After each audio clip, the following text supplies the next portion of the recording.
दोस्तों, क्या आप जानते हैं धरती पर से डायनासोर्स का अंत कब हुआ और डायनासोर के अंत के बाद धरती पर किस एनिमल जाति का विकास हुआ? धरती हरी भरी कैसे हुई?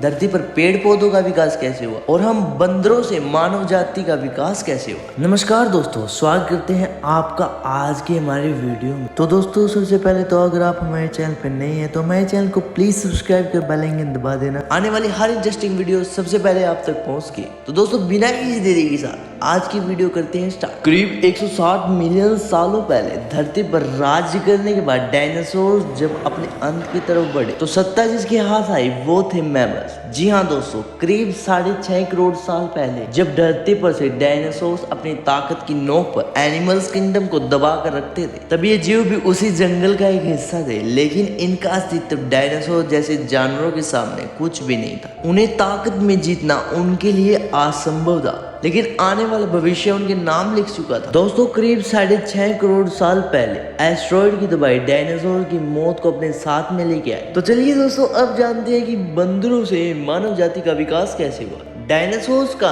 मैमल्स के लिए वो अवसर था जो रेप्टाइल्स के खत्म होने पर डायनासोर्स को मिला था। यानी दोस्तों, सीधी भाषा में कही तो जंगलों पर अपनी ताकत को स्थापित करने के लिए उनके पास मौका आ गया था। दोस्तों, जंगल की दुनिया में मैमल्स वो प्रजाति थी जो डायनासोर के समय में ही अस्तित्व में थी। मैमल्स आकार में छोटे होने की वजह से ये जीव आज के समय में मौजूद चूहे जैसे हैं। दोस्तों, देखा जाए तो मैमल्स की शुरुआत किस तरह से हुई थी। इस जीव ने खुद को सारी परिस्थितियों में डालना सीख लिया था। फिर जब एस्ट्रॉइड की टकराने के बाद महाविनाश का सिलसिला शुरू हुआ तो इन्होंने भी अपने कई साथियों को खोया था। लेकिन दोस्तों, ये अपनी स्पीशीज को बचाने में सफल रहे। इस महाविनाश से पैदा हुई गर्मी से बचने के लिए मैमल्स ने जमीन के नीचे रहना शुरू कर दिया। चूहों को साइज में छोटा होने का फायदा मिल गया, परंतु जबकि डायनासोर्स का आकार ही बड़ा था तो उनके लिए उनका आकार सबसे बड़ा दुश्मन बन गया। जमीन के नीचे रहते हुए मैमल्स को गर्मी से राहत मिली और भोजन के रूप में उन्होंने वहां पर रहते हुए कीड़े मकोड़ों को अपना शिकार बनाया। तो दोस्तों, अब ऊपरी सतह की बात करें तो वहाँ वातावरणीय बदलाव मौजूद जानवरों को मार रहे थे। एस्ट्रॉइड के टकराने से उत्पन्न हुई धूप और गर्मी के बादलों ने पृथ्वी के वातावरण को पूरी तरह से ढक लिया था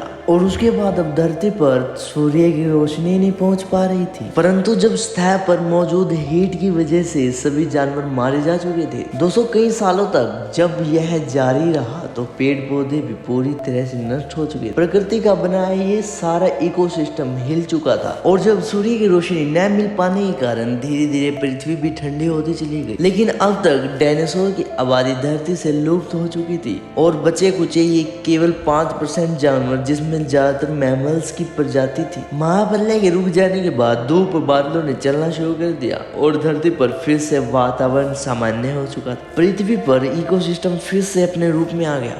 इस दौरान मैमल्स की 5% ही जाति बची थी, लेकिन एडेप्टेड रेडिएशन के चलते मैमल्स इवॉल्व होना शुरू हो गए और इनमें से कई नई प्रजातियों ने जन्म लेना शुरू कर दिया। इस प्रक्रिया में लगभग 5.5 करोड़ साल पहले बंदर जाति ने जन्म लिया। और दोस्तों, शुरुआती बंदरों के शरीर की बनावट आज के बंदरों से तो बिल्कुल ही भिन्न थी। इनके मुख पर आंखें आगे की ओर थी और सिर छोटा था। लेकिन दोस्तों, ये शारीरिक बनावट ज्यादा समय तक एक जैसी रहने वाली नहीं थी। एओसिन इपोक के टाइम पीरियड्स में पिरामिड्स के सर पर एक एवोल्यूशन हुआ, जिसकी वजह से इनके स्पाइनल कोड में भी बदलाव आया और ये चारों पैरों के बजाय 2 पैरों पर खड़ा होना सीख गए। और दोस्तों, ये एवोल्यूशन धरती पर पेड़ पौधों में भी हुआ। पेड़ पौधे अपने एक नॉर्मल फॉर्म में आ गए थे और धरती का तापमान 24 डिग्री तक पहुंच चुका था। और इसी बदलाव के चलते करीब 4.5 करोड़ साल पहले दिन 24 घंटे में हो गए और इसके साथ ही हमारी टेक्टोनिक प्लेट्स में भी हलचल। अब तक हमारे सभी द्वीप अपनी अपनी स्थितियों पर से केवल एक ही नई संरचना होनी बाकी थी, जिसके तहत 2 बड़े बड़े महाद्वीप अपनी जगह से खिसक कर एक दूसरे के पास आ गए। ये वही द्वीप थे दोस्तों जिन्हें हम भारत के नाम से जानते हैं। भारत ने अफ्रीका से अलग होकर एशिया तक पहुंचने में कई लाखों करोड़ों साल लग गए। ऐसे में दोस्तों, एक टेक्टोनिक प्लेट एशिया से जा मिली तो हिमालयस का निर्माण हुआ और दोस्तों, इस निर्माण में कई ऐसी शिलाएं विकसित हुई जिसके चलते उत्तर में भारत की भौगोलिक स्थिति बदल गई। और दोस्तों इसके चलते मौसम के पैटर्न में भी बदलाव हुए और साथ ही साथ दुनिया के सबसे बड़े माउंटेन माउंट एवरेस्ट का भी निर्माण हो गया। दोस्तों इसके निर्माण के साथ ही यह भी तय हो गया कि आने वाले भविष्य में भारत में कई बड़ी बड़ी नदियों का भी निर्माण होने वाला है, जिसके चलते इस पूरे द्वीप की फॉर्मेशन को काफी हद तक बढ़ने वाला था। दोस्तों जहाँ धरती का विकास हो रहा था वही दूसरी तरफ बंदरों से इंसानों का भी विकास हो रहा था। तो आपको पता है कि हम बंदरों से इंसान कैसे बने? दोस्तों वो सब जानेंगे हम नेक्स्ट वीडियो में। आज के लिए दोस्तों आपके लिए इतना ही। आपको अच्छी लगी हो तो वीडियो को लाइक करके चैनल को सब्सक्राइब कर लेना। आने वाली ऐसी मजेदार फैक्ट्स वीडियो आप तक सबसे पहले पहुंच। दोस्तों ऐसी नेक्स्ट वीडियो में आपके लिए लेके आएंगे बंदर जाति से मानव जाति का विकास हुआ। तो दोस्तों अब इजाजत दीजिएगा। धन्यवाद दोस्तों।